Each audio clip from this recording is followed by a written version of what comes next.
let's brew some beer.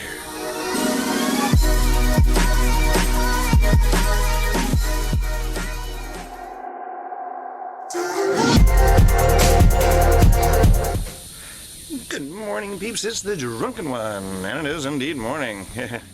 Still drinking a coffee. Well, it's a Brewday. Farmer's Almanac says so. Today's the day. I don't know if that's coming in for you or not. Brewday. Oop, other side. Anyway, you get the idea. So, I am going to brew some beer. How about that? So, I am going to brew... I know, I brew the same old stuff, don't I? I'm going to brew my dry stout, which has got the pale crystal roast, barley, and chocolate. I'm getting my sparge water ready right now. I'm just filling up the bucket. Not literally right now. I've already started. There's a couple of gallons in there already. So, I figured before it got all noisy and stuff, I would check in and say, good morning, my peeps, and I'm brewing beer today. I'm going to do a 10-gallon batch. So we'll go through the numbers a little bit later. And, yeah, let's get started. Alright, I'm back like a vertebrae. This is what we got going. Hey, you can see me this time. How about that? Okay, I'm gonna just poke you into the mash, and I will read off what is in this mixture. In case y'all can see what I'm saying. Anyway, you get the idea. I'll stir it around a little bit. I don't want to get too much dust stirred around to get in the camera. But anyways, what's in here is, now this is double, of course, is 8 pounds of Irish Pale, 1 pound Dark Crystal, 0.75 roast, 0.75 flaked barley, and 0.25 chocolate. Alright, so that's what we got going. Hopefully I was pointing you out the right direction. There's the mash. So I am going to underlet. Make you do this morning, sorry. Gonna underlet through there. It's gonna slingshot around here into the back where I've got another, we've done this just last week, a couple weeks ago. Anyway, gonna underlet. And we're gonna let it sit for an hour, a whole hour. And then, yeah, we'll get on from there. So that's what we're working with today. It's gonna be the dry stout. It's supposed to be that one right there. So we should end up with a 4.3 as an original gravity. If it does right, our FG will be a 1. And it's supposed to be like a 4.2. It's my favorite dry stout I always do. And then I guess if you're going to do an extract version, it's 6 pounds dark extract, and our hops for this is going to be just Target at 5. That's it, huh? That's pretty easy. I love this beer. Alright, one more peek. Peek. So, see you in a bit. Gents, I got my strike water in, and it was at 175, if you didn't know, and you want to know. And it was 6.6, like 6.75 gallons for 10 gallons of brew. And now we are mashed in. Keep a little peek in there. Hopefully it doesn't fog up. Swing it around a little bit. We're at 152 in the old mash, so that's pretty good. I'm not complaining about that. 153.1, 152.7. Oh, that says 162.3. I think it just lost its mind there for a second. I can't imagine it being that hot.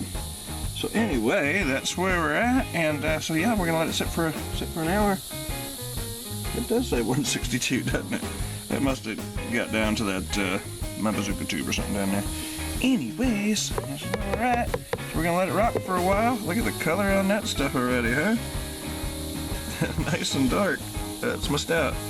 Alright, and because I don't have any pumps, what I plan to do is I took the hose off of the HLT and I have it coiled up here. I don't know if you can see what I'm showing you. I got it coiled up here waiting so that when I get ready to Verla, I can just release that clamp and it should create a suction already. Yeah, pretty smart, huh? Yeah, last time I kind of cheated. So we're going to try it this way. Alright guys, see you in an hour. It's 9 o'clock, just after 9 o'clock now, so see you about 10. Hey, that was pretty cool. I wish I'd have taken the camera shot of that. You see I've got the, see the tubing over there? You should have seen it, just that dark gas work coming through there.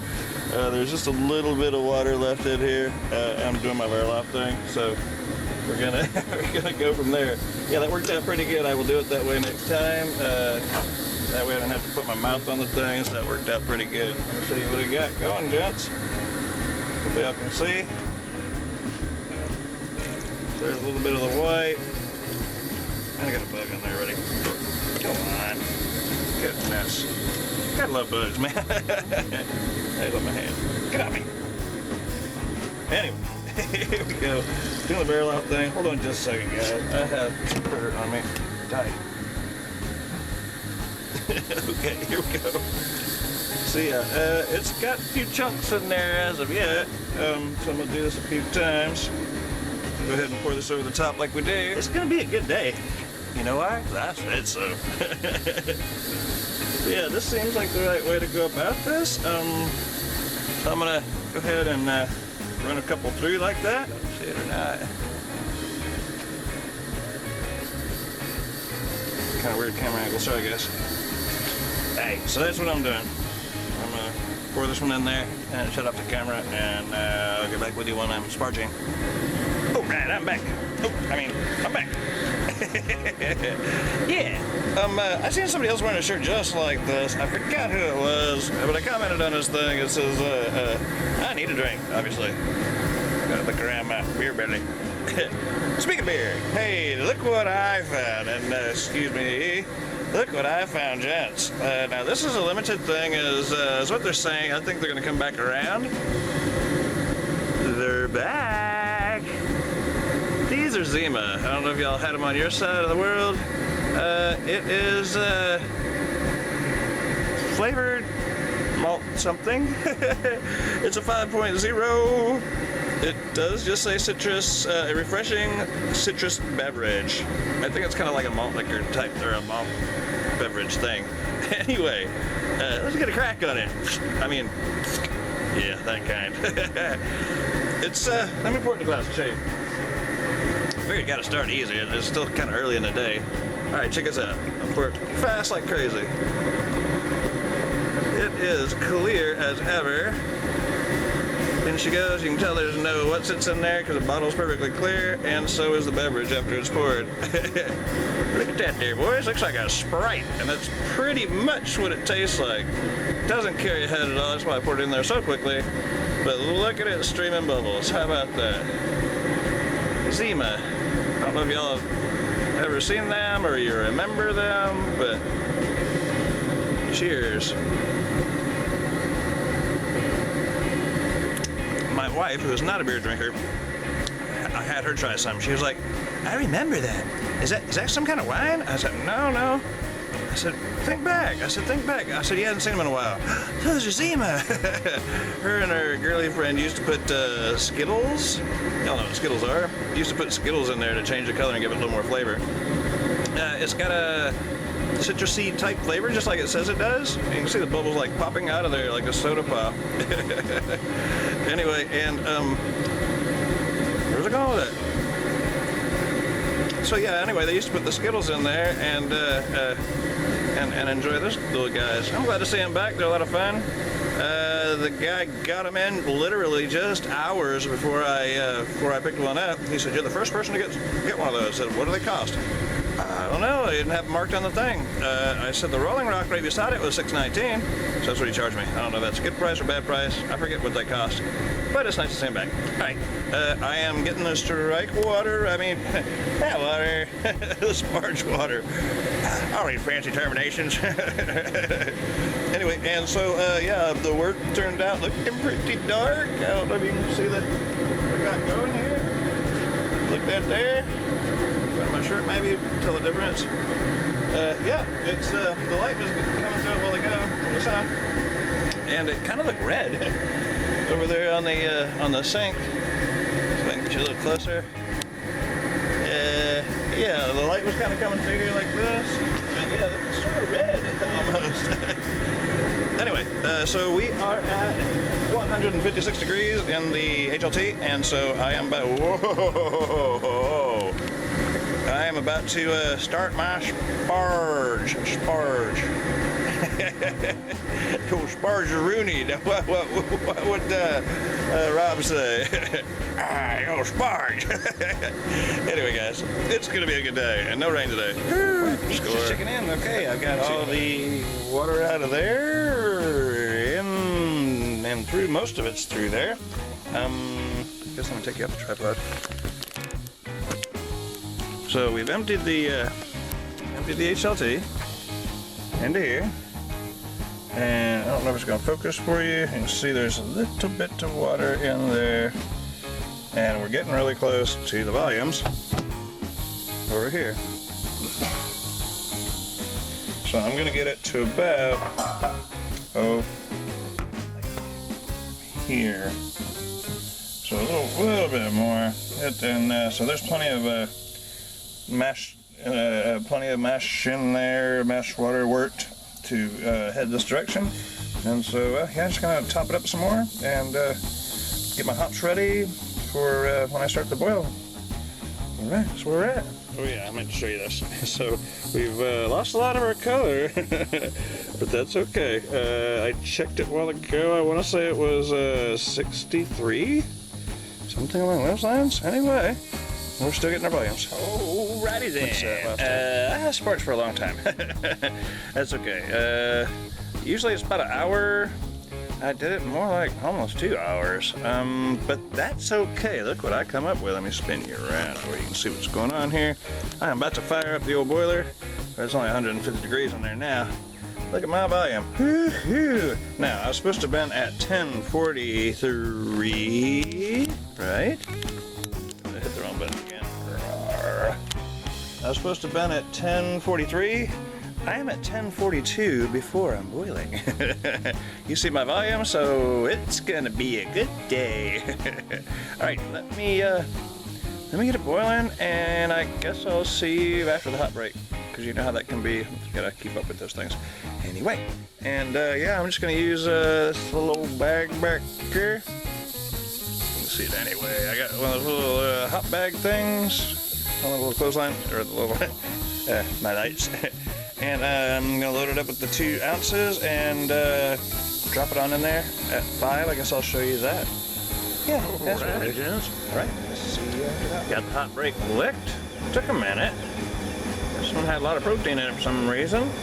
I got my hops in the bag. The hops are... It's hot over there. Target. 10 alpha acids, 10% alpha acids, 2 ounces in the bag, and in the pit. Alright, here they go. Sayonara. Okay, and I'm going to start the timer for another 50 minutes, and I'll go and drop the work chiller in then. Adios. Alright, peeps, we're getting closer. Yeah, we just had the flame out, and I started the work chiller. So it's gonna be a while. It's at 1:44 now. I started just a couple minutes ago though. So we're gonna get her on down, and then I'm gonna clean up the RO siphon and get the fermentation buckets ready. I didn't prep my yeast this time or nothing. I'm just throwing some dry yeast packs in there and making the best of it. Oh, I don't know what I just did. Anyway, yeah, so I'm going to throw just the yeast packets in there this time. I do have yeast that I've grown. I just hadn't messed with rehydrating them and so on. Anyways, I ran out to the garden real quick to try to adjust the hops because they don't like to grow down very well, but I'm running out of space because they're on a fence line. You know? So yeah, I was just having to untwist them and twist them to where they go down, and by the end of the day they'll be turned around and headed back up again. So carefully untwist them and put them back going down again for a little bit. All right, yeah, I'm cooling off at 136. I don't have a counterflow chiller. I just have which one am I? I don't have a counterflow chiller. I just got this guy here, which carefully pulling the cool side, because this sucker really does get hot. You'll see my chiller. Anyway, it's in here. Fits a lot better in here because I don't have that down tube, that pickup tube thing. So, yeah, I left my hop bag in there, just kind of chilling out in the mix. I'll drag it out a little bit later, by the time it starts getting much cooler. Sorry about the shadows, I'm directly into the trees, and the sun is directly above me. Anyways, alright, and I will come back, I guess, when I'm auto-siphoning off into the fermentation buckets. Ooh, it's been a good day, oh yeah, let me, well, I got you here, I guess. Real quick, right? Let me give this a rinse. Before it gets too much cooler, I've done cleaned out my mash tun and got it in a 5-gallon bucket. Gonna take it out to the garden. So I get a quick little measurement. We were supposed to have been at 143. Where you're at. We were supposed to have been at 143. I was up on my numbers a while ago by far, and that's not a bad thing by no means. Okay, we ended up being a 151, 152 maybe, 152. Yeah, it turned out pretty good. I was supposed to be on 143, and we're at 152, and I have a lot of volume. I'm probably looking at every bit of probably close to 11.5, maybe 12 gallons. Alright guys, and okay, so I got her cooled down, and I guess in conclusion, oh shit, whoa, talking about. In conclusion, it's just a damn thing just fell out of the bucket. I am aerating the wort, and I'm going to separate it between the two buckets. The temperature is at a whopping 90.5, so I'm gonna pitch it just a little bit later. I probably could pitch it now, but I'm 89.9. I'm gonna pitch it just a little bit later, and I'll probably give it one more good stir whenever I go to do the whole pitching of the yeast. I got US-05 in a sanitizer mix right there, US-05, and one's gonna go in each bucket. So I will do that in a couple hours or whatever, and I'll probably give it one more good stir to be able to give it the aeration it needs. Oh, sorry about the lighting. It's a kind of weird part of the day where it kind of comes back under the trees again and gets me one more time. Anyway, it was a successful brew day. Thanks for coming by. Yeah. Hopefully y'all brewed today, because today was the second day of this month that was for Farmer's Almanac, and not for it, but they said you'd have the best luck doing it these last 2 days. And so yeah, and also I need to head out to the garden, because a lot of stuff can be planted and transplanted and this and that today. So I'm trying to kind of rush this along a little bit. It took a little longer than I expected because I had a long sparge, but my gravity ended up with the 5, whatever I said a while ago. It's going to be along the lines of like a 5%, 5.42 for 4 something. It's going to be a stronger beer than the normal 4.2 that it usually is. Anyways, okay, thanks for coming by. Y'all be sure to like, comment, and subscribe. Real quick, like, don't forget the Strap Brewday, July 8th. Okay, enough of that.